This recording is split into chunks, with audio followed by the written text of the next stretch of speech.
All right, welcome back to the Fuel Show. I'm Dennis Pitzenbarger, and we're once again visiting with Ty from Baxter Auto Parts in our In the Pit segment. Now, we wanted to talk today about upgrades. Now, everyone wants to do upgrades to their performance cars. They want to put headers and bigger carburetors on it, but what do you do if you have a modern vehicle? Not everything is as simple as just putting a bigger carburetor on things. It doesn't just come that easy to you.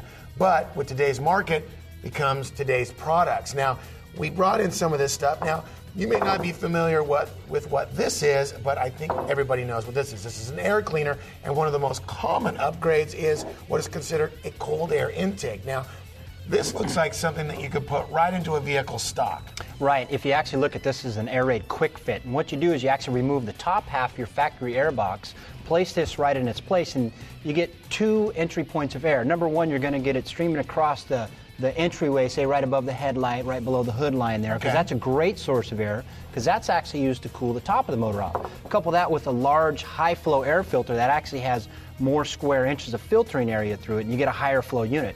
The other good benefit of this system here is you won't never have to buy another filter. It's a cleanable, reusable filter. Now, I've heard that before. How hard is it to really clean this? I mean, is it an hour of my day, or is it 10 minutes? Well, the actual cleaning portion of it is going to take you about 5 to 7 minutes of it. The dry time is going to determine how long it's actually going to take. I usually do mine in the middle of the summer when it's good, because they need to air dry, and that's going to extend the life of the filter and speed up the drying process. Okay, now how often would you do that?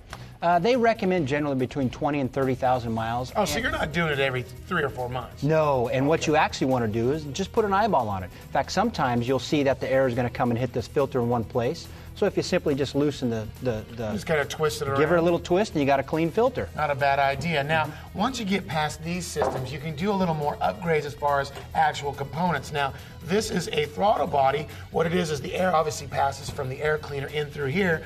What do you do when you want more air? You make it bigger. Right, and this is actually a 65 millimeter unit for a late model Mustang, which doesn't mean a lot to most people, but you'll do step-by-step increments. A stock one's about 55, you can go to a 60, and then you can get up to a 65. And a lot of that is determined by what kind of performance upgrade you've done.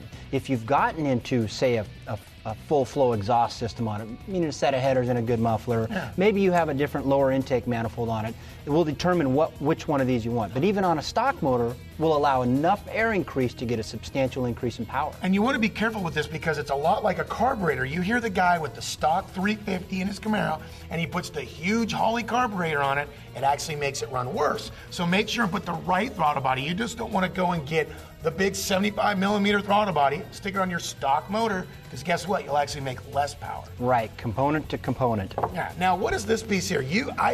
I asked you if this made horsepower. You said horsepower is irrelevant. That's a personal opinion. I know he wants to play the math game with me, but this is designed to make more torque. Right.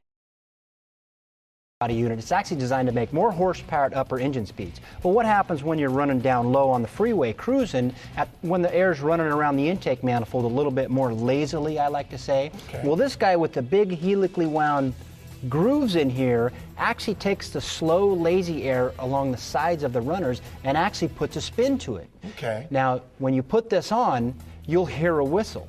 And that whistle, it's actually doing something to the air. Okay. We'll get some guys that come in and say, heck, I got 4 to 5 miles per gallon increase.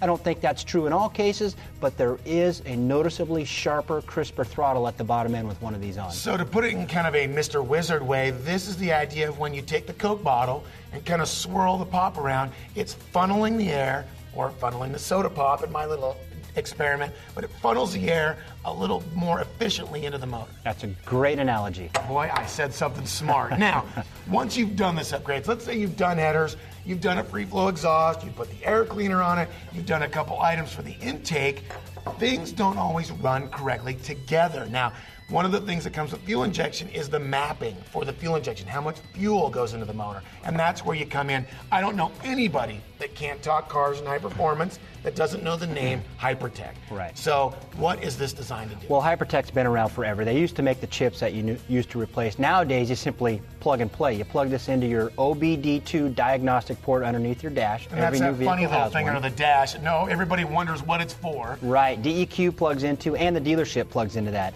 And then you simply go through a couple of simple questions on this. What's your tire diameter? What transmission shift pattern do you want? What power level do you want relating to gas quality? Are you going to run super all the time? Okay. So it does some neat things basically for you. Now, does it equate to things like what kind of performance or what kind of items you go to it, or is it more of basic information? This is more of a generic programmer here that says a guy has a stock motor, maybe an intake and an exhaust, and that's really where this guy reaches its limits. Okay, now, but if you want to go farther, it looks like, now I don't know if you killed C-3PO or R2-D2.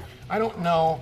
This is, I don't know. You tell me, and I'll get educated. Well, this is actually a portion of the Unichip power unit here, and this is actually factory Nissan 350Z wiring here. What you do is you unplug the factory ECM and you put this, a male and a female, to plugs right in there, and then this leaves you with a plug-in on it to actually plug into the Unichip programmer. Now the Unichip programmer here is really cool. Out of the box, it's designed to work with all stock, and every power level is dyno tuned. And what I mean by that is if you look in the catalog, you'll have stock, and then it'll say with a cold air intake.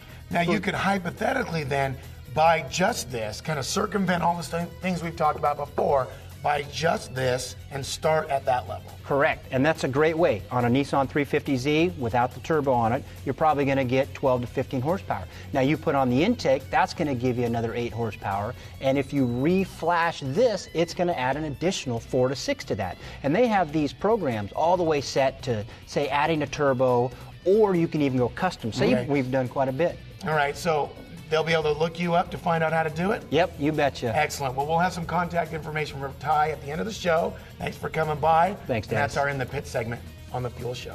I'd like to encourage you to join us every Sunday at 12:30 here on Portland CW for the Fuel Show.